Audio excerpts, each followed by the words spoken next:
Hi అండి, అందరికీ నమస్తే. ముందుగా మన VIP TV Telugu news channel వీక్షిస్తున్న ప్రేక్షకులకు అందరికీ నమస్తే అండి.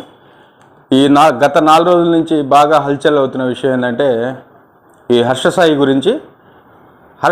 గురించి ఎక్కువ మంది ఎవరు నెగిటివ్గా మాట్లాడలేదులేండి. ఒకళ్ళిద్దరు మాట్లాడుతున్నారు, కానీ ఎందుకు మాట్లాడుతున్నారు ఏంటనేది నాకైతే అర్థం కావట్లేదు. నేను అనుకుంటుంది ఏంటంటే కాస్త పబ్లిసిటీ అవ్వాలి, పబ్లిక్గా మనకి పేరు రావాలి, పబ్లిసిటీ అవ్వాలి అంటే ఎలాంటి వాళ్ళని టార్గెట్ చేస్తే పబ్లిసిటీ అవుతుందో ఎంచుకుంటున్నారు, మాట్లాడుతున్నారు. ఈ యూట్యూబ్ ఛానల్స్లో తీసుకొని వాళ్ళతో వాయిస్లు తీసుకొని వీళ్ళ రేటింగ్స్ పెంచుకోవడానికి ఉపయోగించుకుంటున్నారు. అయితే ముఖ్య విషయం ఏంటంటే హర్షసాయి అనే అతను, నాకు కూడా తెలియదు అతను ఎవరో, అతను వీడియోలు చూస్తుంటాను. ఈ బెట్టింగ్లకు సంబంధించి టెలిగ్రామ్ ఛానల్ రన్ చేస్తుంటాడు, ఈ బెట్టింగ్ యాప్స్ ఆన్లైన్ చేస్తుంటాడు అని చెప్పేసి అతను చెప్తున్నాడు. అయితే దానికి హర్షసాయి ఏం చెప్తున్నాడంటే అవును వాస్తవమే, బెట్టింగ్స్ నేను కాకపోతే యాడ్స్, దాని గురించి యాడ్స్ వేరే వాళ్ళు చేస్తారు, వాళ్ళ స్వలాభం కోసం వాడుకుంటారు అంటున్నాడు. వేరే వాళ్ళు తీసుకుంటే వాళ్ళ స్వలాభం కోసం వాడుకుంటారు, నేనైతే ఎవరికో ఒకళ్ళకి, పేదవాళ్ళకి, లేని వాళ్ళకి నేను సహాయపడుతున్నాను, బ్యాన్ చేయమని చెప్పండి అంటున్నాడు. మరి ఇది హానికరం అయితే, జనం నష్టపోయేదైతే బ్యాన్ చేయండి. ఎందుకు ప్రభుత్వం ఎందుకు బ్యాన్ చేయట్లేదు? అన్ని దేశాల్లో దీన్ని రన్ చేస్తున్నారు, ఎందుకని? తను చెప్తే ఆడటం ఏంటి నాకు అర్థం కాదు. ఇంట్లో కొడుకు తండ్రి ఉంటే కొడుకు తాగి రోజు ఇంటికి వస్తుంటే తండ్రి చెబితే ఏంటాడా? మానేయమంటే మానేస్తున్నాడా? అది వాడిష్టం, తాగేవాడి ఇష్టం, అది ఆడుకునేవాడి ఇష్టం. ఎవరు దీన్ని ప్రమోట్ చేస్తున్నారు? అది ఎవరైతే ఏమైంది, ఆడేవాడికి ఏదో సామెతలు ఉన్నాయిలేండి, అవి చెబితే బూతుల్లాగా అనిపిస్తాయి. ఆడేవాడికి ఎవరు చెబితేనో, హర్షసాయి చెబితేనో, ఇంకోళ్ళు చెబితేనే కాదు, ఆడాలనుకునేవాడు ఏ విధంగా అయినా ఆడతాడు, తాగాలనుకునేవాడు ఏ విధంగా అయినా తాగుతాడు.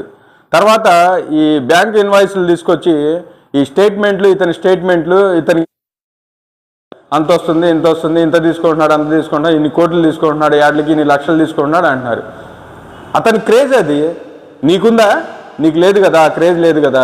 లేనప్పుడు నీకెందుకు? అతనికి ఆ క్రేజ్ ఉంది, లక్షల రూపాయలు తీసుకుంటున్నాడు, ప్రజలకి, లేని వాళ్ళకు ఉపయోగపడుతున్నాడు, లేని వాళ్ళకు ₹1 ఇస్తున్నాడు, నీకెందుకు? అది బెట్టింగ్ యాప్ అనేది ప్రజలకి నష్టం కలిగించేదైతే పోలీసులు యాక్షన్ తీసుకుంటారు, ప్రభుత్వం యాక్షన్ తీసుకుంటుంది. చిన్న టిక్టాక్ యాప్ని బ్యాన్ చేశారు, మరి అట్లాంటివి బ్యాన్ చేయరా?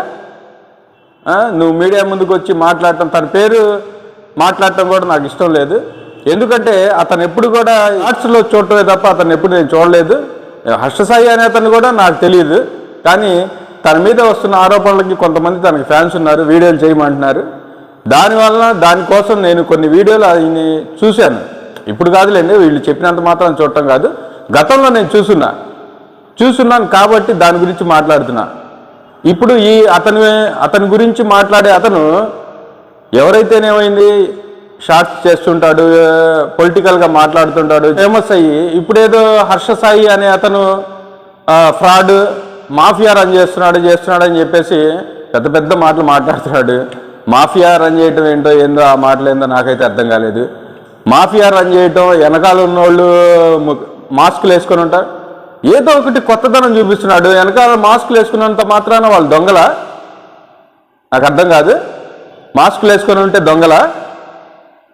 అతను ఏదో ఒక కొత్త ట్రెండ్ స్టార్ట్ చేస్తున్నాడు, దానికి ₹1 వస్తున్నాయి, తను బయటికి జనానికి ఖర్చు పెడుతున్నాడు, పబ్లిక్కి ఖర్చు పెడుతున్నాడు, లేని వాళ్ళకి ఖర్చు పెడుతున్నాడు. ఎవరైనా కూడా వచ్చే ₹5 5 పైసల వంతైనా ఎవరికైనా సహాయం చేస్తున్నారా? డైరెక్ట్గా మాట్లాడుకుందాం. ఎవరు చేయరు. ఎవరికుండే ప్రాబ్లమ్స్ వాళ్ళకుంటాయి, వాళ్ళు చూసుకునేటప్పటికే సరిపోతుంది. ఎవరికో దానం ఇవ్వటం, చేయటం, వాళ్ళ మంచి చెడులు చూసుకోవటం అంటే కష్టమే, నేను కాదనట్లా. మాట్లాడే నువ్వు కూడా ఏ రోజు కూడా ఎవరికి ₹1 ఇచ్చినట్టు కానీ, ఎవరికైనా దానం చేస్తున్నట్టు కానీ ఎటువంటి వీడియోలు కానీ నువ్వు చేయలేదు, నేను చూడలేదు, నువ్వు ఇచ్చుండవు కూడా. ఇవన్నీ మాటలు అనవసరం. ఎందుకంటే ఒకడు బాగుపడతా ఉంటే వాడి కాళ్ళు పట్టుకొని లాగటం మన సైకాలజీ, అది 100% ఎందుకంటే అట్లాంటివి నేను కూడా అనుభవిస్తున్నాను కాబట్టి నాకు కూడా తెలుసు. ఎవడిని బాగుపడినీరు వాడు బాగుపడ్డు, ఎదుటోడు బాగుపడుతుంటే వీడికి నిద్ర కూడా పట్టదు, రాత్రులు కూడా మన గురించి ఆలోచిస్తాడు నిద్రపోకుండా. ఈ హర్షసాయి అనే అతను డైరెక్ట్ పోలీసులు చూసుకుంటారు అసలు అతని గురించి. అతను ఏమైనా ఫ్రాడ్ చేస్తే జనాన్ని ఇబ్బంది పెడితే అతను చేసే పనులన్నీ ఫ్రాడ్ అయితే పోలీసులు చూసుకుంటారు. పోలీసులు కంప్లైంట్ చేయి, ఫలానా హర్ష సాయి అని అతను మరి ఇట్లా చేస్తున్నాడండి, ఏంటి మీరు చర్యలు తీసుకోండి, అతను చేసేంత ఫ్రాడ్ అని నీ దగ్గర ఉన్న ఇన్ఫర్మేషన్ అంత అప్పుడు అతన్ని లోపలేస్తారు. రాంగ్ ఇన్ఫర్మేషన్ పబ్లిక్ ఇస్తున్నందుకు నిన్ను లోపలేస్తారు. ఏదో తేలిపోయింది కదా, ఎందుకు ఈ ముసుగులో గుద్దులాట, ఈ ఛానల్స్లో కూర్చొని పద్దాగా సోది వాగుడు వాగడం, ఇవన్నీ కాదు. నీ దగ్గర ఏమైనా ఆధారాలు ఉంటే పోలీసులకి ఇవ్వు, పోలీసులు చూసుకుంటారు. బెట్టింగ్ యాప్లు ప్రమోషన్ చేస్తున్నాడు, బెట్టింగ్ యాప్లు ప్రమోషన్ చేసినందుకు లక్షలు తీసుకో, అతని ఆదాయం అది. ఇక్కడ ఈ ఛానల్స్లో కూర్చొని వాడు ఫ్రాడు, ఈడు మాఫియా, ఇవన్నీ ఎందుకు? అతను 10 మందికి ఉద్యోగాలు ఇచ్చాడు, 10 మంది ఫ్యామిలీని పోషిస్తున్నాడు, 100 మంది కుటుంబాలకి సహాయం చేస్తున్నాడు. అంతే తప్ప అది చూడాలి తప్ప వాడిని డిగ్రేడ్ చేస్తే మనం ఫేమ్ అవుతామని చెప్పేసి ఇట్లా మాట్లాడితే ఎట్లా? నువ్వు తప్ప ఎవరు మాట్లాడట్లా. ఎవడెవడు నేను 4 లక్షలు పోగొట్టుకున్నా, 7 లక్షలు పోగొట్టుకున్నా అంటే పోగొట్టుకో. ఎవరు వద్దన్నారు? ఎవరు ఆడమన్నారు నిన్ను? హర్షసాయి చెప్తే ఆడుతున్నావా?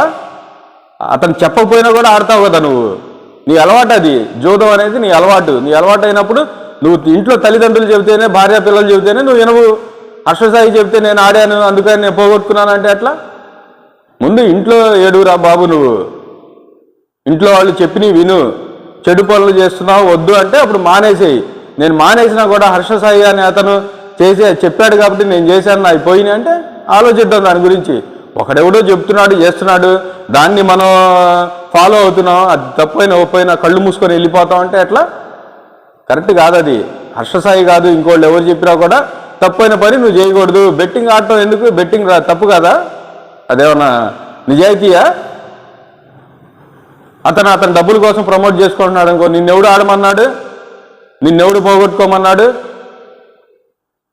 ఇవన్నీ ఊరినే ఒకడిని నిందించడానికి, ఒకడు ఎదుగుతుంటే ఆ ఎదుగుదలను ఆపటానికి ఇట్లాంటి ప్రయత్నాలు 100 మంది చేస్తుంటారు. కానీ అతను నాకు నచ్చాడు. ఎందుకంటే ఒకళ్ళకి సహాయం చేయటం, మన దగ్గర ఉన్న రూపాయలో 10 పైసలు వంతైనా సహాయం చేయటం, అది చాలామంది దగ్గర లేదు. ఎందుకంటే వాళ్ళు ఉన్న సమస్యలను బట్టి ఎవరి ఫ్యామిలీని వాళ్ళు పోషించుకోవడమే ఎక్కువ. అట్లాంటిది సహాయం చేయటం అంటే చాలా కష్టం. ఒకటి చేస్తున్నాడు, అభినందించు నీకు కుదిరితే, లేకపోతే మూసుకొని కూర్చో, అంతవరకే.